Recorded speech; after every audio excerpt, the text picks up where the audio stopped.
Imagine waking up tomorrow and discovering that every single country, from the US to, well, Nauru, now has nuclear weapons. Yes, everyone.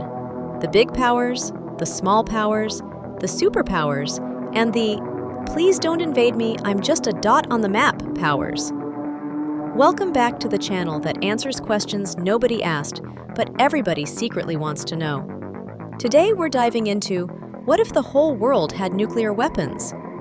A scenario so chaotic that even anime villains would say, yeah, that's too much plot for one season. Let's go!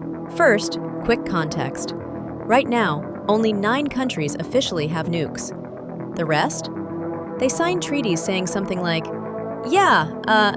maybe it's better if we don't blow up the entire Earth. But in this alternate universe, the genie is out of the bottle. Not just out, the genie is flying around with an armed warhead saying, "Anybody want a souvenir?" So, 100 plus countries suddenly having nukes?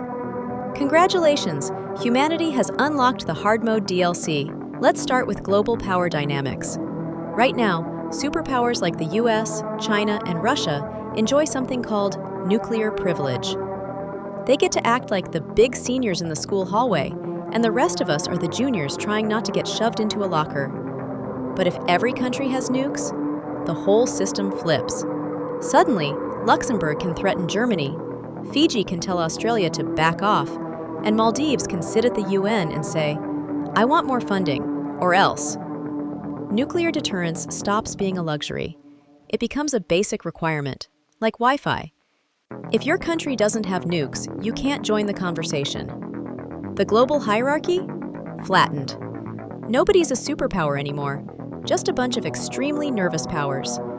This is the geopolitical version of giving every player in a video game infinite ammo. Suddenly, nobody wants to shoot first because everyone can shoot back. Now let's talk global politics.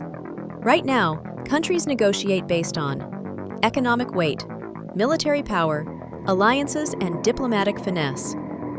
In a fully nuclear world, that all gets replaced with one question. If I insult this country, will they blow us up? Foreign ministers would be choosing their words like they're trying to defuse a bomb, because technically, they are. International diplomacy becomes the world's most stressful group project. Every UN meeting turns into a hostage situation. Every G20 summit becomes a therapy session. And wars? Forget it. Even big countries wouldn't risk fighting small ones, because the smallest nation could still say, "Okay, fine, but we're taking you with us." Conflict becomes so risky that, paradoxically, war might actually decrease, because nobody wants to end up a smudge on the map. Now let's talk business and economics. Right now, companies choose where to invest based on stability, infrastructure, political climate. But in a world where everyone has nukes, the new question becomes, which country is least likely to vaporize their own supply chain? Multinationals will start acting like paranoid parents. "No, we're not opening a factory there, honey. They had a diplomatic argument last week." "No, we're not building servers there either. Their president looked stressed on TV." Insurance companies. They'll quit. They'll close shop and say, "Good luck, everyone. We're going into farming." Stock markets will behave like caffeine-addicted squirrels, jumping up and down every time 2 countries tweet at each other. Tourism? Finished. Nobody wants to vacation in a place where a bad day could literally end the continent. But ironically, some businesses will boom. Cybersecurity, nuclear safety engineering, AI early warning systems, diplomatic consulting. Basically, if your job involves preventing World War III, you're booked for the next 200 years. Let's take it down to the human level. People will panic more, trust governments less, watch political news like it's the new reality show, and suddenly become very interested in where bunkers are located. Education systems will change too. Kids won't learn stop, drop, and roll. They'll learn stop, drop, and hope the missile defense system works. Pop culture will explode with survival content. YouTubers will go, "I spent 24 hours in a nuclear bunker. Here's what happened." And we will watch it. Because obviously, now here's the crazy part. The world might actually become more peaceful. Hear me out. If everyone has the ability to destroy the world, nobody wants to be the one that actually triggers it. As a result, it becomes the ultimate mutually assured destruction, a perfect stalemate.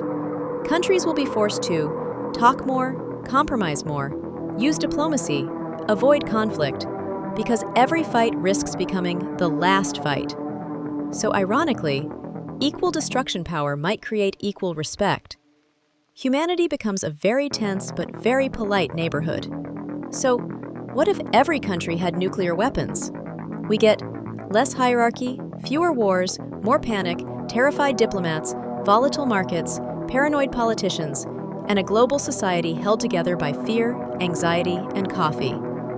In other words, the world becomes a nuclear group chat where everyone is muted, because nobody wants to set it off. If you liked surviving this episode, hit subscribe, drop a comment, and tell me what insane what if we should destroy the world with next.